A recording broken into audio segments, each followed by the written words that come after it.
I don't love you anymore, we should end this." Those words spoken on a windy October afternoon haunted me for many sleepless nights afterward. Have you ever wondered what's worse, being betrayed, or having the person you loved most tell you to your face that you no longer hold any value to them? I had to endure both at the same time, and I'm here to tell that story. A story not about pain or resentment, but about how I reclaimed control of my life. But to understand this journey, you need to know who I am, how I fell for the wrong person, and why everything fell apart. My name is Lena Carter, 37 years old, a commercial contract lawyer in Denver, Colorado. While I'm not famous in the traditional sense, I've earned a certain level of recognition in the legal field. Because of that, I'm compelled to keep my real identity private. The world is smaller than you think, and no one wants their personal affairs turned into gossip at lawyer conventions or courtroom meetings. The second character in this story is the man I once called my husband, Ethan Brooks, 41 years old, CEO of a high-end restaurant chain stretching from New York to Los Angeles. Ethan was charming, confident, and ambitious, qualities that drew me to him the first time we met at a business networking event.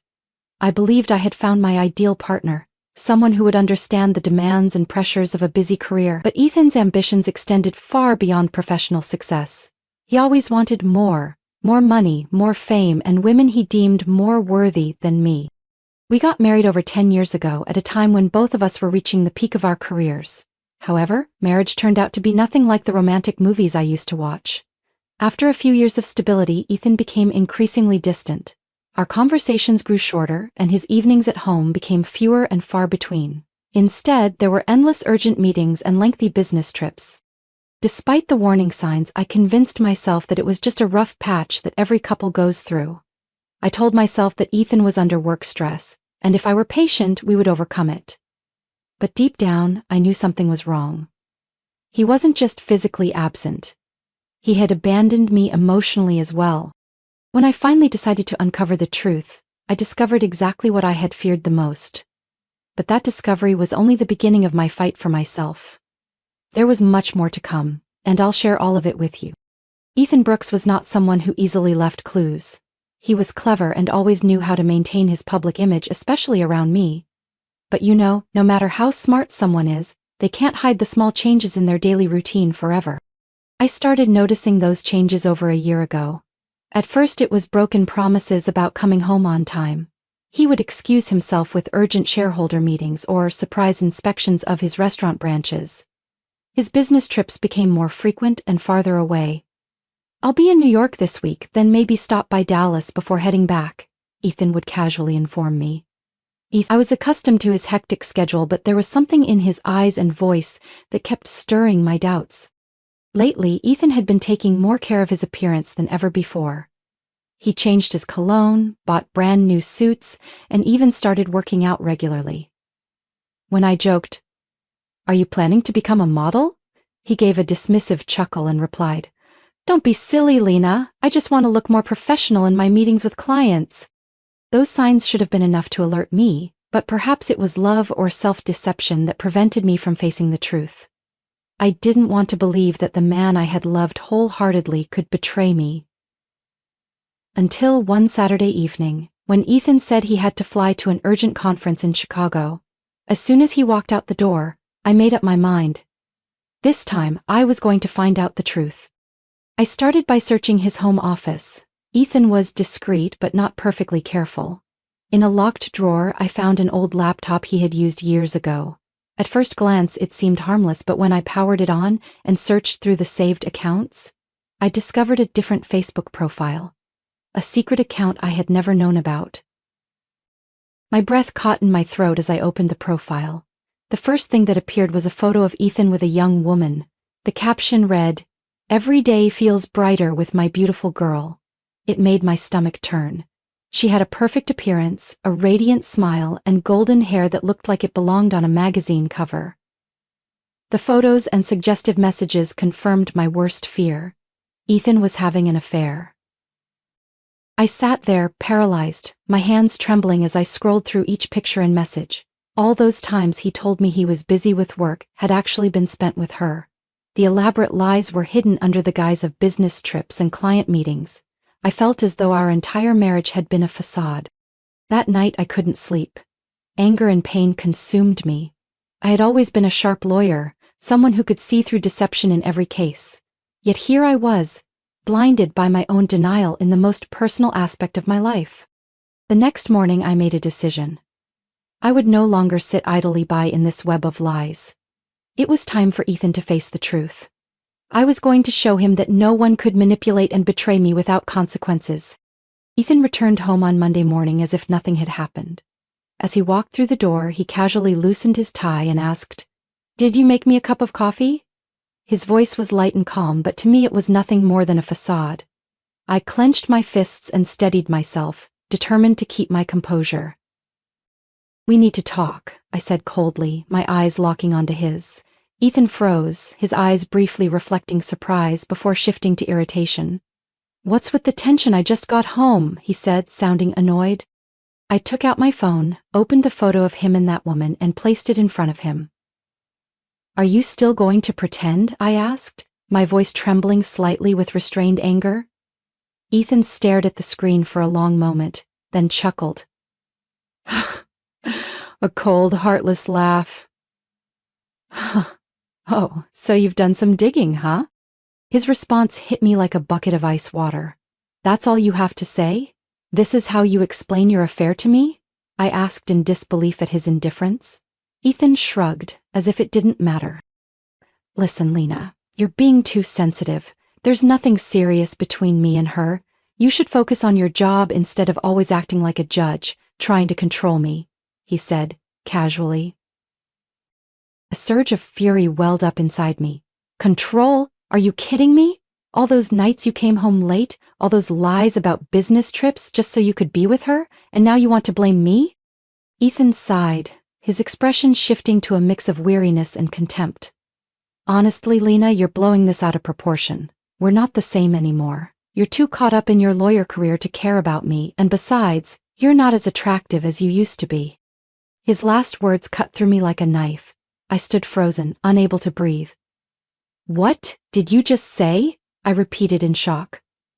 Ethan shrugged again, his tone now cruelly detached. "You heard me. I want a wife who fits me better, someone attractive, someone who knows how to take care of herself, and someone who doesn't obsess over pointless legal cases," he said without a trace of remorse. I fought to keep my voice steady. "You really think cheating is the solution when you're unhappy?" He gave a cold, humorless laugh. "Honestly, yes. And just so you know, I've already made my decision. I'm filing for divorce. I don't want to continue this sham of a marriage. I've hired a lawyer and you should start packing. You need to leave." I stared at him, my heart shattering into pieces. After more than a decade of marriage, this was what I was left with? "You're a coward, Ethan. But don't think for a second that I'll let you walk away without facing the consequences for what you've done." "Consequences?" Ethan laughed loudly. "Lena, you don't stand a chance against me. You'll just embarrass yourself. I've got everything planned out." I didn't respond to his taunt. Deep inside, I silently vowed that Ethan would pay for the pain he had caused. This wasn't the end. It was the beginning of my fight to reclaim my autonomy and dignity. Ethan didn't know that I was not someone who could be easily defeated. He would soon learn the hard way. I walked into my home office, my mind still reeling from Ethan's cruel words. He really thought he had the upper hand, but he had forgotten one important thing. I am not someone who can be easily backed into a corner. I am a lawyer, and I would never let anyone trample on my dignity without fighting back. While sorting through some old files, I suddenly remembered a crucial document we had signed before getting married. The prenuptial agreement. At the time, both of us were building our careers and agreed that this contract would protect each of our interests in case things ever went wrong. In particular, the 8th clause was crystal clear. If either party committed adultery, the other would be entitled to half of the business assets. I immediately found the original agreement. When the words asset division in the event of infidelity appeared before me, I almost smiled through my anger. Ethan had been so arrogant, assuming I wouldn't dare to challenge him. He had conveniently forgotten that he himself had agreed to this clause during a legal meeting where I was the one overseeing the details. Over the next few days, I devoted all my time to gathering evidence. Messages, photos from his secret Facebook account, hotel receipts, and even the schedules for his fake business trips were all meticulously saved and documented. As I printed each page, a strange sense of calm washed over me. Ethan wouldn't be able to escape this divorce without consequences. Once my preparation was complete, I arranged a meeting with Ryan Sullivan, Ethan's attorney. We met at a quiet cafe near downtown. Ryan was a well-known family law attorney with years of experience. I knew he probably thought this meeting would be a simple, routine discussion, but he had no idea. I had come fully armed with all the ammunition I needed. Ryan was polite as we began the conversation, smiling warmly. Ms. Carter, Ethan informed me that this would just be an initial discussion to resolve matters amicably. I chuckled softly, my gaze unwavering. Oh, so he hasn't told you the real reason for this meeting? I calmly took a thick stack of documents from my bag and placed it on the table in front of him. You might want to review these before proceeding with any plans for your client. Ryan frowned slightly but opened the file. His expression quickly changed as he scanned the pages, his face paling as he took in the undeniable evidence of the affair. The text messages, hotel receipts, and photos shattered any defense he might have prepared. Oh my God, he muttered under his breath, clearly shaken. And that's not all, I said, my voice calm but razor-sharp. According to the prenuptial agreement, I have the right to claim half of Ethan's business assets due to his infidelity. I'm not going to back down, Mr. Sullivan, so I suggest you reconsider continuing to represent your client. Ryan was speechless for a moment before letting out a sigh. Ethan never mentioned this agreement. He told me you were just trying to cause trouble without any valid reason. I let out a cold laugh. Well, I think you now know who's really causing trouble in this case. The meeting ended with a promise from Ryan that he would need to have a talk with Ethan. I knew exactly what that meant. No lawyer wants to represent a dishonest client, especially when facing an experienced attorney like me. Ethan had backed himself into a corner without even realizing it. And this was just the beginning. In the days following the meeting with Ryan Sullivan, everything unfolded exactly as I had anticipated. Ryan quickly withdrew from the case, refusing to continue representing Ethan after seeing the overwhelming evidence and the prenup's stipulations. The news made Ethan furious. He bombarded me with texts and phone calls, none of which I bothered to answer. Now let's see who's the real joke in this divorce, I thought to myself, feeling both hurt and resolute. At first, Ethan remained arrogant, boasting that he would hire another top lawyer to beat me. But as the weeks passed, I began hearing from colleagues that no one wanted to take his case. Everyone in the legal community knew my reputation and recognized that Ethan had made too many critical errors. One Saturday morning, as I was preparing for a virtual meeting with a client, the doorbell rang repeatedly. I frowned, not expecting anyone at that hour. When I opened the door, I was surprised to find Ethan standing there, looking nothing like the polished man I once knew. He was thinner, his hair disheveled, and his face gaunt with worry. "We need to talk, Lena," he said, his voice trembling. I crossed my arms and stared at him coldly. "I thought we agreed to communicate through our lawyers. Couldn't find anyone willing to take your case?" Ethan lowered his head, clearly uncomfortable. "Lena, you have to understand, this isn't as simple as you think. I know I was wrong. I've ended that relationship. Can we talk like adults?" I raised an eyebrow. "That relationship? You mean your mistress? Interesting. Did she leave you when she found out you weren't rich anymore?" Ethan was silent for a moment, then let out a heavy sigh. "She doesn't matter. What matters is us. We were happy once, weren't we? I know I made mistakes. But everyone makes mistakes, Lena. We can fix this." Those words made me laugh bitterly. "Ethan, do you really think I'm stupid enough to come back to you just because of a few apologies? After everything you've done? Don't be ridiculous." He tried to stay composed, but I could see the desperation in his eyes. "Lena, I'm losing everything. If you take this to court, I'll be completely ruined. Just tell me what you want. I'll do it as long as you don't take half of my business." I stepped closer, looking him straight in the eyes. "Do you remember who wrote that clause into the prenup?" "You did. And now you have to face the consequences. Don't come here begging. I gave you a chance to be honest long ago, but you chose to betray me. We're done." Ethan's face turned pale. He continued pleading, but I no longer felt an ounce of sympathy.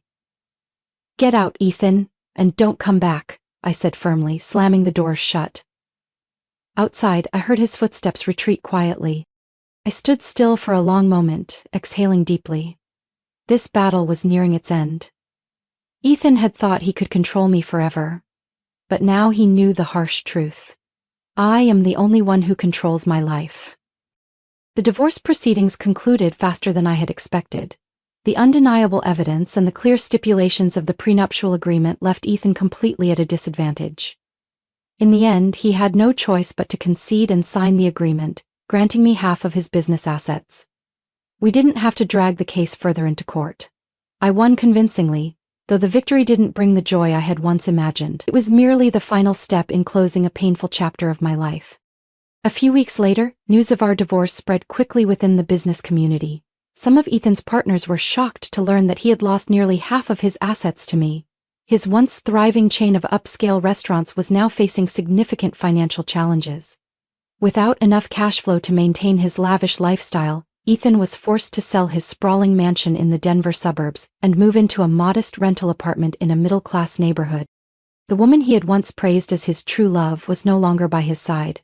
I heard rumors that she disappeared as soon as she found out Ethan was no longer wealthy. The cold indifference she showed him now was exactly what he had sown when he betrayed me. Karma hit faster than he expected. While Ethan struggled to adjust to his new reality, I focused on rebuilding my own life. The business shares I had acquired provided a stable source of income. I didn't manage the operations directly but hired a professional team to handle that part of the business. This allowed me to concentrate on my legal career and spend more time taking care of myself. One day I received a call from my best friend Emma, whom I hadn't seen throughout the divorce process. "Lena, we should go somewhere to relax this weekend. You've fought so hard, it's time to enjoy the fruits of your victory." Emma's suggestion made me laugh. She was right. I had spent too much time in pain, fighting and weathering the storm of my life. It was time to let myself enjoy life a little. That weekend, we drove up to the mountains in Aspen, rented a small villa, and spent the entire day hiking along beautiful trails, breathing in the fresh air of nature. There, I began to feel a true sense of relief for the first time in months. "Life is so beautiful, Emma. I forgot what it felt like to breathe freely like this," I said, smiling as I watched the stunning sunset before us. Emma nodded in agreement. "And you deserve it. No one has the right to make you suffer anymore, Lena. It's time for you to live for yourself." Her words were like a wake-up call. After that trip, I returned with a new mindset. I decided to buy a new house. Not to flaunt or prove anything to anyone, but to create a space I could truly call home. The new villa was located in a peaceful neighborhood, surrounded by a large garden. I spent time decorating it, selecting each piece of furniture to match my taste. Something I had never done while living with Ethan. My life gradually stabilized and flourished beyond my expectations. I continued taking on major legal cases and earned the trust of more clients. The staff at my law firm showed me respect not just for my expertise, but also for the resilience I had demonstrated during the hardest period of my life. One afternoon, while sitting in my office, I received an email from Ethan. The subject line was brief: "Can we talk?" I opened the email and read the apologetic words he had written. Ethan admitted he was wrong and said he wanted to meet to apologize in person, hoping we could remain friends. I chuckled softly and shook my head. Friends? After everything? I didn't respond right away. It wasn't because I wanted revenge or still harbored hatred for him. I simply realized that I no longer needed his apologies. My life had entered a new chapter, and Ethan was no longer a part of it. Instead of replying, I pressed the delete button and closed my laptop. Then I stepped outside to enjoy the gentle afternoon sunlight, feeling lighter and freer than ever before. This journey had not been easy, but I learned valuable lessons from it. No one has the right to control your life but you. And when you stand up for yourself, your strength will command the world's respect. I had weathered the storm and was now living the life I deserved, a life of freedom, success, and hope. The story of Lena Carter is a journey from heartbreak and betrayal to resilience and triumph. After being betrayed and disrespected by her husband, Lena stood up for herself with intelligence and determination. She reclaimed what was rightfully hers and rebuilt her life with success and independence.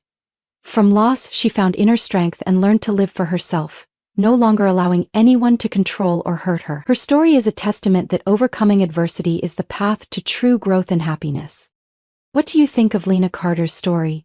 Do you sympathize with her decisions, or do you have a different perspective? Share your thoughts. Don't forget to follow the channel for more inspiring stories about life and family.